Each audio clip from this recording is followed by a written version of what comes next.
Hey guys, welcome back to the Cyber Hack. So today I increased my gains, moved the mic as close as possible because some of you have been complaining that, well, actually one of you have been complaining that it's really muffled and it sounds far and you're not hearing it. I really think you're listening to my audio in one single channel, but to accommodate you, I'm going to try and fix it for you. Anyway, today I'm going to be talking about red team versus blue team. It was a great post on Reddit, and I follow Reddit all the time on the cybersecurity, channel or thread or whatever you want to call it. And there's always a great community of people, in the same situation as yourself, or just questioning things, or unfamiliar with certain topics or situations, and they want to kind of pick the brain of the internet to see what it is that they can get out of it. And I do that a lot myself. And obviously, you're sitting here watching this video because you want to kind of get an opinion from someone else besides your own theories or reasoning behind it, right? Or your close circle. You want to kind of get outside of that. That's why you watch certain YouTube channels to see what's going on, or you follow certain people on LinkedIn to see what they're doing or how they're advancing in their career. But let's go over today red team versus blue team. It was a great post, but unfortunately, this post was deleted by the original posted. Why? I don't know, but the comments are all still here. Everything is up and running, and I'm like, okay, I have a way to get this back for you guys to see, because I really thought that this post was one of the better ones that I actually wanted to make a video about. So lucky for me, it was on my phone and I was able to save it. So here it goes, guys. I have 4 screenshots and I saved the actual post because I was still able to see it. So let's go over it right now. So red team versus blue team career advice. If you actually love penetration testing, you do all the possible CTFs, hack the box, TryHackMe, you go for a red team and you already know it. In all other cases, blue team only. It seems like folks think that cybersecurity is all fun and hacking. Yeah, no, not really. It's not. I mean, anyone outside of this whole cybersecurity thing would probably think that, oh, you're, doing cybersecurity, you like to hack things or break things, right? Not always, never the case, right? Red team is definitely just one small percentage or a percentage of cybersecurity that makes up a whole. So we'll keep on going, but this is the only small portion of the space that's true. Anyone interested in cybersecurity should know never target red team as the primary goal. You go there only when you know a ton about other things like the SOC, identity and access management. Yes, I am. Compliance, engineering behind everything, coding, hardware, etc. Pen testing is extremely difficult and not rewarding in many cases. Try to report an open SIEM with no creds to a company or open S3 bucket, which is Amazon. You will not even get a thanks. Message in most cases, and that's by design. They discourage people from pen testing outside official penetration testing campaigns. I'm not sure I agree with that entirely. This whole segment, this whole portion of where it's saying, you should do other things prior to getting to red team is incorrect. I'm just gonna state that right there and say it, because I know people who are starting out in their careers for the very first time, and they are definitely nowhere even understanding, have ever seen a SOC, have never logged into a SIM, but they're starting their career in pen testing. It's a thing. I mean, unfortunately, not everyone has the ability to always, fall into doing networking, IT, and then go into the blue team side and then go into the red team side. It's not necessary to. Oh, that's way too big as far as the lines. Let me just pause that for a second. Hold on. All right. So yeah, as I was saying, like, it's not necessary to do the SOC or any of this before getting into pen testing. I mean, you have elementary and entry level pen testing training. There's videos. There's education and whatnot. So no, it's not necessary to go that route prior to having to do all this blue team stuff before getting into pen testing, especially compliance. Like, you really don't need to know compliance in order to do pen testing. Yes, you do need to know how to read the SAL or the ROE, because that's the engagement and that's kind of like your document. Like, so you need to know how to read, definitely. But understanding the whole concept of compliance is definitely not necessary. You don't have to work a job to go into SOC or IM or compliance or engineering behind everything else before you get into pen testing. So definitely not the case. So what I'm trying to say is that this individual, I'm not sure why the post was removed, but we'll go through some of the comments and I want to point out a few things, right? So let's go over the second part of this. And he says, let me just erase all of that. All right. So most companies do not hire for a red team at all. That's not true. Some companies do. Banks, major financials definitely hire red teams. A lot of consulting companies do hire red team because it's more of a kind of a yearly, annual, semi-annual, biannual, whatever, that they need to do assessments for regulatory reasons, audits or whatever it is, and that's where the red teams come in. But there is in-house red team individuals that do fold-on assessments, however often the corporation requires it, because they basically have an internal blue team, red team, purple team to kind of make sure that their stance in the world, outside world, is definitely, in a stronger posture. And having all that internally, they can do all those assessments a lot quicker than relying on third-party vendors or whatnot. All right. So let's keep on going. Blue team only. And it's so he's saying that they're only hiring blue team here. Like, for the most part, they rarely hire red team. That's not true. All right. I'm going to cross that out.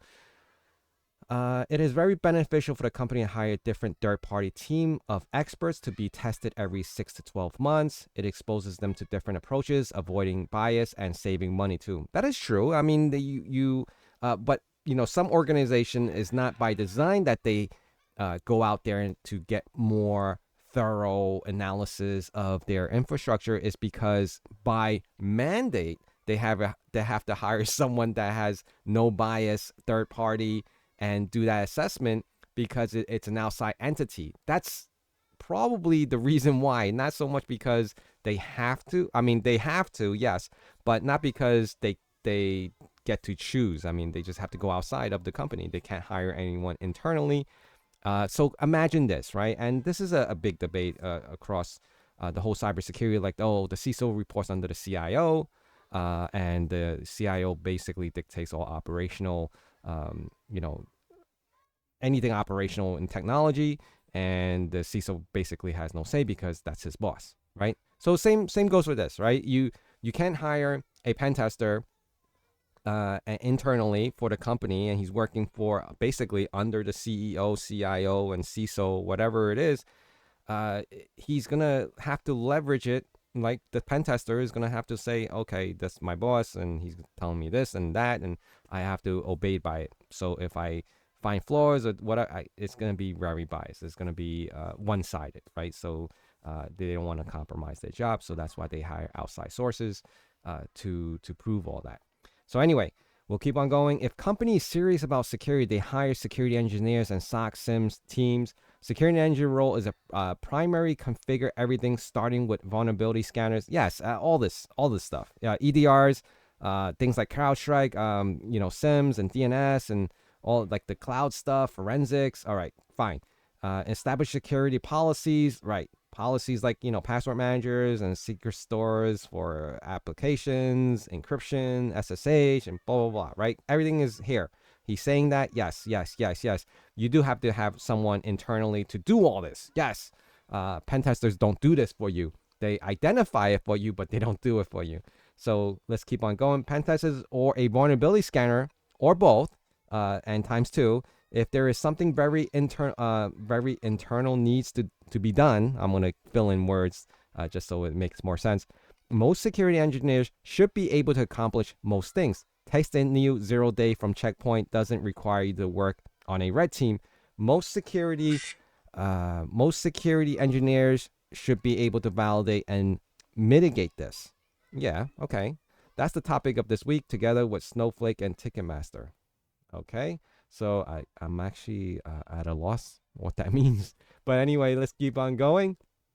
In other words, a security engineer is way more valuable to an average company because if they do think about security, those are the folks that they have to hire full time. Yes, they do because they're about configuring and making sure everything's operational and working. But at the same time, your system or security admin that you have responsible for configuring all this sometimes can make mistakes. They could fat finger a different IP address. They can fat finger a port address that's that probably got over, didn't, I guess they didn't see it, or someone didn't oversee it, and that's where the compromise happened. So you can't say that a pen tester is not valuable as much as a blue team admin or whatever, because the pen tester is supposed to be one finding these faults or these misconfigurations or these open holes that the other side of cyber team might have misconfigured. All right, so I just want to make that clear, and let's keep on going. A good pen tester should be able to have a security engineer background.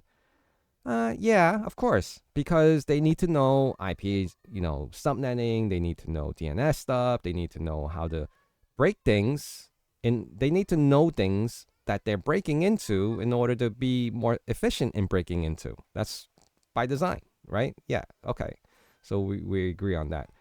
This will help them know the system and how to go around them. Yes. If you never configured a tool, you might never know about its limitation, and all you do is randomly guessing. Dramatic example. Okay. So I guess what he's saying here is that, you're a red team, you're a pen tester, and you're going against an organization that's using, let's say, for example, VMware, right? Or Splunk, or any other tools like EDR, like CrowdStrike. And I gave a whole bunch of examples already. So if the red team has never touched Splunk, CrowdStrike, or VMware, which I guess I could see that. I could definitely see how if you had more experience using blue team tools, that you would understand it more. But the pen tester is not looking for those vulnerabilities within the applications. They're looking for, holes, open ports, random IPs, certificate expiration, where they can inject themselves, outdated versions of like SQL Server where databases are actually sitting on. There's a lot you can compromise. Yes, you can compromise a lot of applications by knowing it and knowing different versions. If you come across it and you'd be like, hey, I remember, this version of this particular software has this vulnerability. Let's see if it exists, or let's see, now that we know that product exists, let's see what version it's running on, and maybe we can compromise it that way. Yes, I do agree. To some extent, you probably would have more of a bigger advantage if you knew the product that you're testing against. But I could assure you, most red teams, when they're consulting or they're testing against different organizations, it's multiple different organizations. You're not just testing one organization. Like, you're just going to have so many applications. There's no way anyone would know all about every application that's out there. All right. So let's put that out there right now. My recommendation is to anyone who is to target a security engineer role. In many cases, you need to do SOC, desktop, support, admin, coding, networking roles, etc. first. And if you fall in love with pen testing, go ahead. You will succeed if you love what you do. Just don't do it because it looks cool. Okay, yeah, that would be wrong if you just do it because, hey, I want to get into. But I have seen and have heard that people get into pen testing because they like the fact that you're hacking, breaking hashes, figuring out passwords, hacking Wi-Fi's, buying these cool Hack 5 stuff on the internet. Yes, that definitely is a thing, and that's more enticing. People, hacking, that word term hacking, has been used since the day of like first-person shooters. Like, oh, they hack, they're installing software to get headshots or whatever.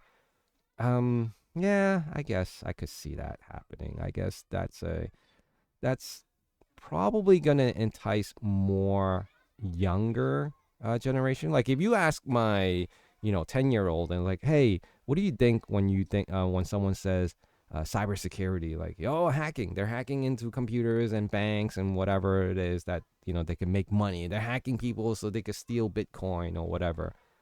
Yeah, I guess. All right. Yeah, because it sounds cool, right? Because it's in the media. You don't hear about, oh, cybersecurity. It's that guy that logs into that sim to look at logs and text messages all day. Yeah, that's kind of boring. All right, so let's keep on going. I also recommend folks taking computer science degrees instead of a dedicated security degree because security required knowledge about everything IT. Computer science is the base for knowledge. I agree.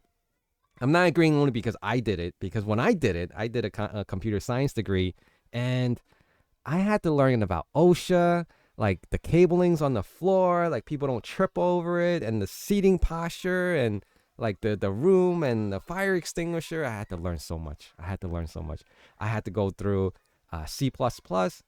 I learned C first, right? I think I did learn C. I learned Visual Basic, that's for sure, and it was C++. And I had a programming class. I literally sat there. I'm like, oh my god, this is boring as hell. But I had to go through it because it was a requirement for my computer science degree.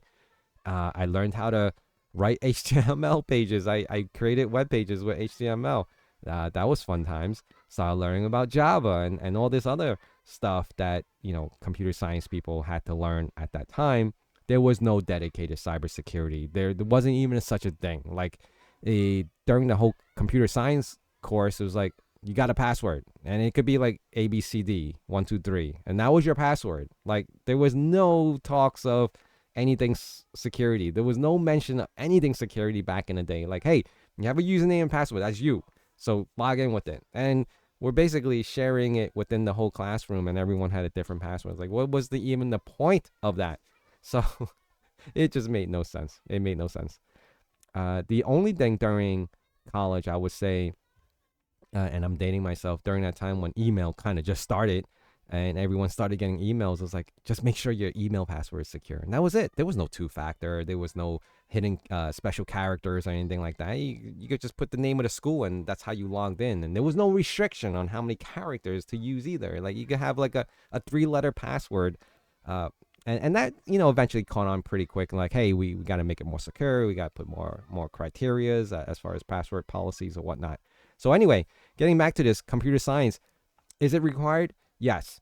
To some extent, like at least continue and show the basic knowledge of education in like, networking, IP addressing and subnetting, and understanding all the concepts like the OSI layers and where things work, where's the routing, and all that information is definitely key to understanding the development of cybersecurity as a red team or a blue team. It doesn't even matter. It's just cybersecurity in general. Even I feel like even GRC people should know what the hell they're auditing, right? Because not to like an extreme level of technical experience, but at least understanding what's what. And I believe some of the certifications do target that.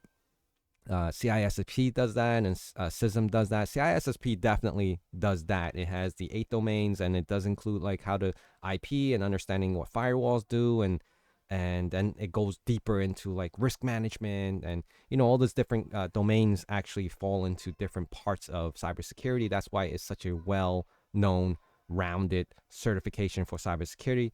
Really high level, but very extensive in how some of the details that it gets into. So let's keep on going. I also recommend folks taking computer science degrees instead of dedicated security. That's true. Like, so we just went through that.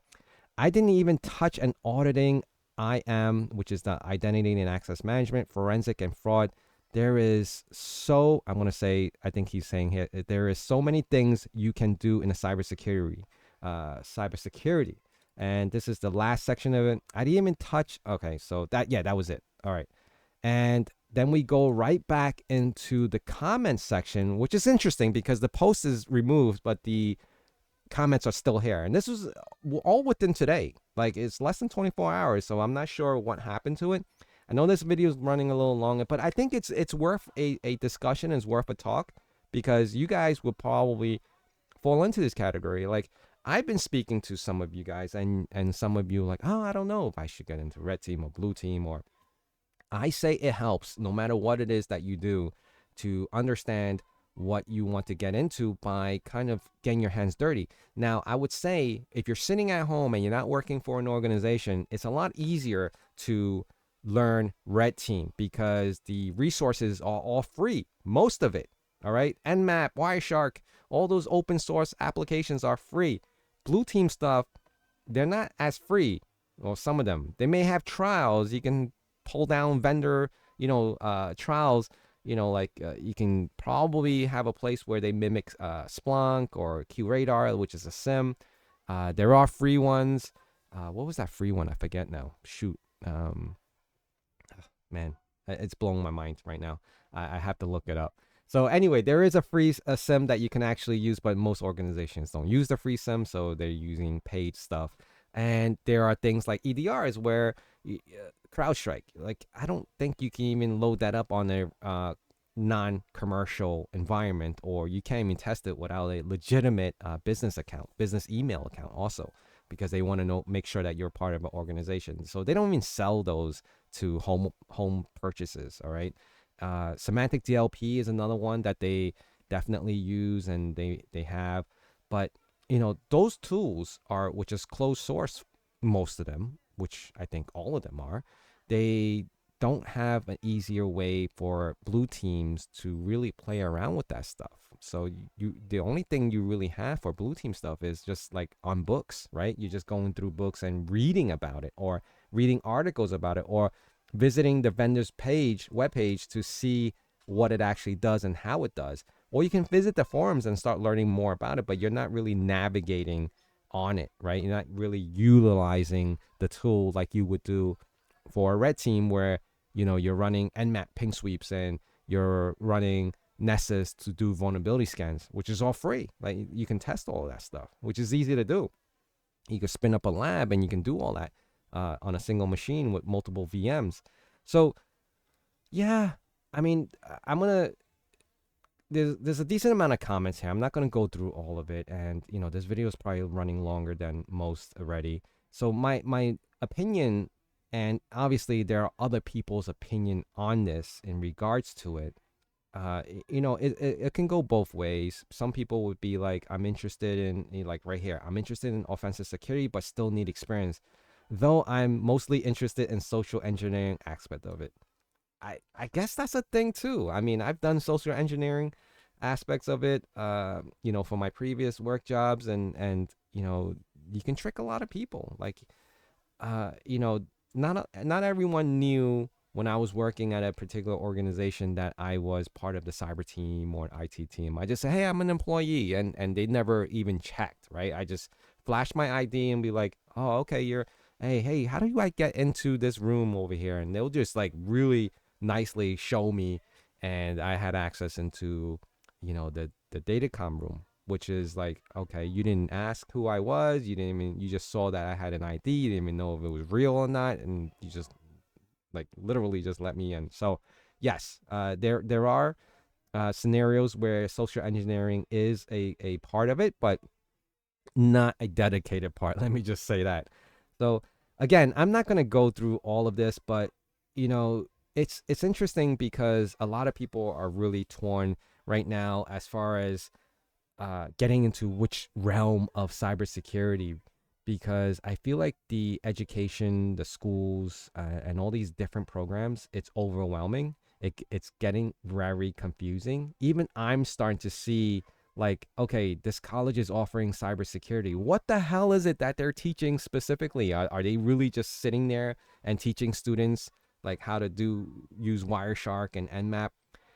I don't feel like going to college to learn all that is as efficient as going into a boot camp with, uh, like a 2 week or a 1 month training course to understand which direction you're trying to get into. Because the college degree, which is nice to have, and some organizations or companies require that you have a 4-year degree or whatever degree in computer science or cybersecurity. I just feel like they're just trying to upsell it. It's just a big marketing scheme at this point for most schools, because you saw one school have it. Like I remember like the first time I've ever seen cybersecurity being announced on a cybersecurity like a degree, right? A specific degree. And then Lo and behold, every school after that, like every school across the entire United States, no matter big or small, however many hundreds of colleges, all offer cybersecurity because it's a new trend. It's a new thing, right? It's just like how they all offer literature or accounting or nursing or whatever. I mean, I guess nursing is a very unique one, but office type of work or studies. And I just think that, there's some of these organizations who require certificates opposed to degrees. I think a lot of them still are on this mindset of having a degree in computer science or cybersecurity is the older generation. And I feel like you do need some kind of degree to some extent, but I don't know. It's really up for debate, and you guys can comment below and let me know how you feel about that as well. I'm probably rambling at this point. We're 25 minutes into this video, but it's interesting to see. And my last tip is that, I say it's interesting to see all this because, there's a lot of people who are confused. I was lucky enough that I transitioned from a network engineer into cybersecurity, but not everyone's fortunate to do all the networking stuff, and they're just jumping right into cybersecurity and they have no idea what the hell they're doing because they're being overwhelmed by, oh, I need to know IP addressing and subnetting and routers and switches and how all that stuff work, how the whole world or internet interconnects, right? Like it was just a progression of learning things, right? You started like who like what is my IP, and then you could backtrack to see who am I, like who's the domain name owner and all that stuff. And not a lot of that stuff is being taught, I feel like, in the cybersecurity degrees or programs, because those are more networking components of it, and I don't think they're incorporating enough networking side of it to cybersecurity. But this goes back to the whole red team, blue team stuff, though. Red team, blue team, you do not need to know blue team stuff in order to become a red team, but it would be beneficial to know blue team stuff to become a red team, a great red team, and vice versa. I feel like in order to be a good blue team, you should know red team stuff as well. So it goes both ways. I want to thank everyone here. Please remember to hit that like, comment, and subscribe. I appreciate all the support, and I thank you, and I'll see you guys again really soon. Take care. Bye.